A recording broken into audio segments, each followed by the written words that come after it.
Who are your lifelong friends? Welcome to the What Could Go Right podcast, where we talk about personal growth, family connection, and raising adult children. I am Eric Orton. I'm Emily Orton. And we are the parents of 5 children who have either launched or are launching, and we want to help you in this exciting and sometimes complicated phase of life of raising and parenting adult kids. So, today we're going to talk about lifelong friends. Lifelong friends. All right, take it away. And I didn't see this model for me. As a kid, I had friends. I always had friends.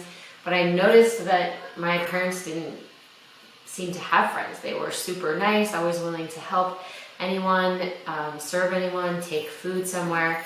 But it was pretty rare for us to have somebody come over for dinner, or for us, I mean, we were a family of 8, so it was pretty rare for us to get invited somewhere for dinner if we were not related to that person. And so as we got married and we had our small children, and we moved to New York City, and I was overwhelmed as a new to marriage, new to motherhood, new to the urban life.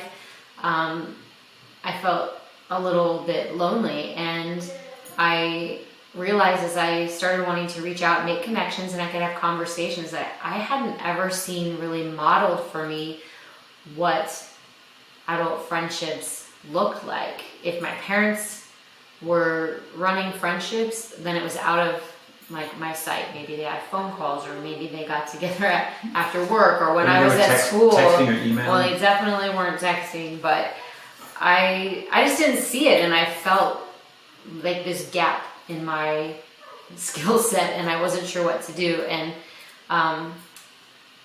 but then I would hear the stories about your family. Your parents did it in a really different way. Yeah, I grew up, one of my first memories of longtime friends were, we were moving back from Germany to the DC area because my dad had been stationed in Germany for a while. And we went straight from the airport to the home of this family that my parents had been friends with since they were newlyweds. And they had, one of the things that was nice was they had kids that were the same ages and the same gender as us. And so everybody had a buddy to be with. And we went straight to the house and stayed with them before we even went to our own home. And we got together over the years for Super Bowl parties, dinners, holidays, just on the regular. And still in touch with them to this day. My parents are, and as am I. And even my mom especially has friends from her childhood in Finland that she is still in touch with and gets together with. And so I felt fortunate to see a lot of this happening, and didn't realize that it was something new for you. And we've done it our own way. And we're going to talk a little bit about that. But there's no right or wrong way. But if you want to have adult friends, or if you want to have long-term, lifelong friends, it doesn't happen by accident. Yeah, and so I remember one weekend after visiting your family, which I thought, oh, this is very familiar to me, because anytime we were going to take a trip, the trip was always to visit and stay with our blood relatives, like aunts and uncles, grandparents, cousins. So fun, so good, and that I was very familiar with.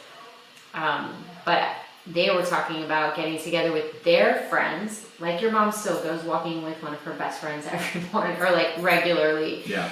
And I was so struck by that. And I remember having this conversation with you where I said, we realized together, we decided together, if we want to have lifelong friends, we're going to have to start now. And at that time we were in our early 20s or mid 20s.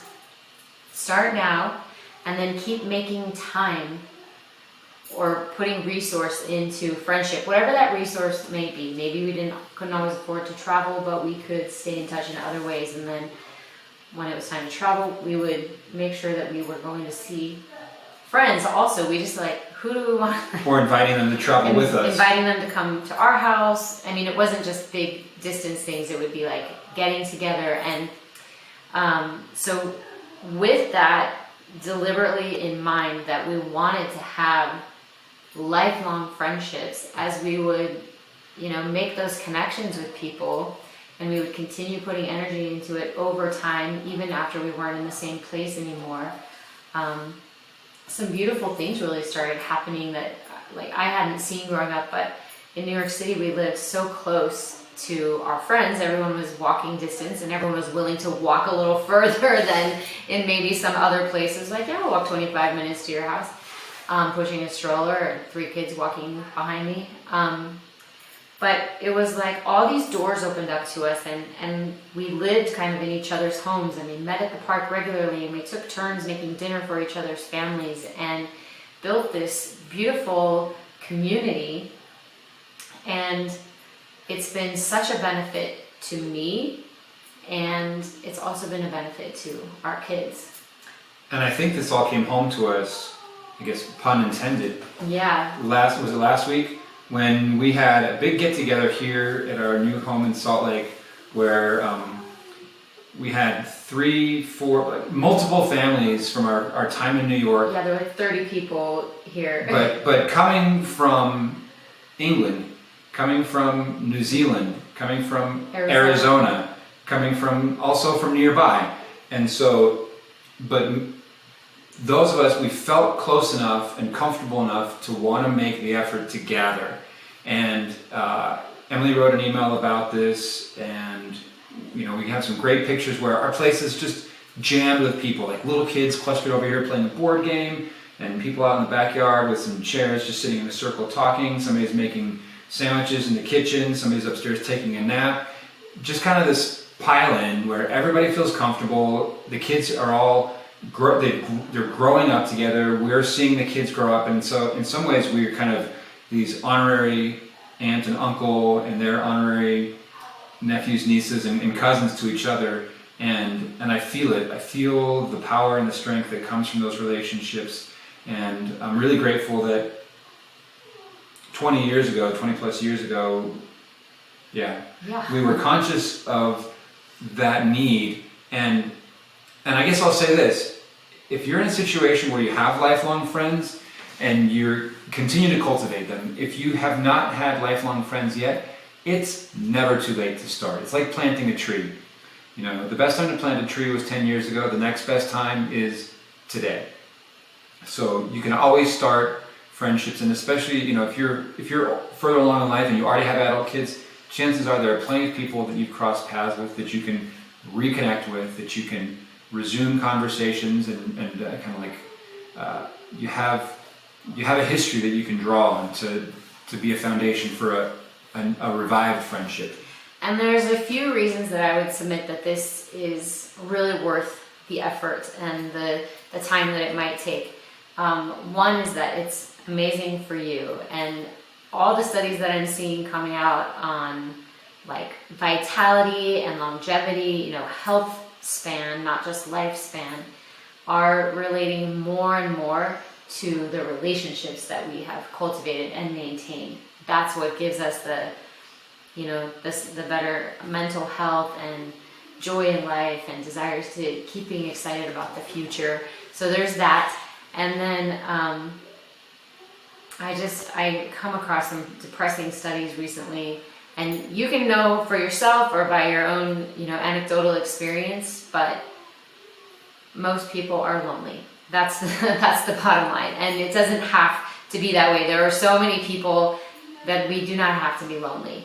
And one that I wasn't really imagining when we first started talking about it, but it's created a deep bench for our kids. So not only do we have that support system, and where there's a give and take, like we receive and we also give and share, but it has filtered down to the next generation as well. All those kids are connected, and our kids see us prioritizing friendships, and it gives them hope and a good example for the future of what it does look like. And in fact, when we were in New York City, one of our friends was moving away. We happened to now live much closer to this friend, but we didn't know that would ever happen. And we gathered for a farewell party, and all the women were gathered, and we were sharing delicious food and memories and encouragement and hugs and tears. And my daughter stopped by. She was like 17 at the time. And as we walked home, she was like, "I'm so glad that I got to see this.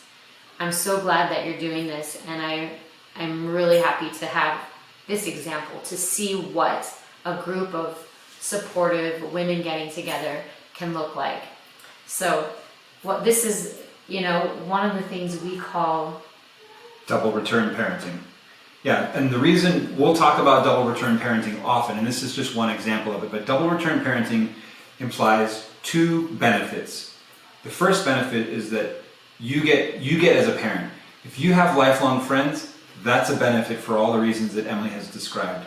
And the second benefit is that you model it for your kids, and they have a better sense of how to go about it and bring that experience into their own lives, and it benefits them. That's the second one. So the great thing about it is that we as parents are getting something that is actually really good for us and we like, and it helps our kids and it ripples out into future generations. So it's at least double return parenting and possibly more.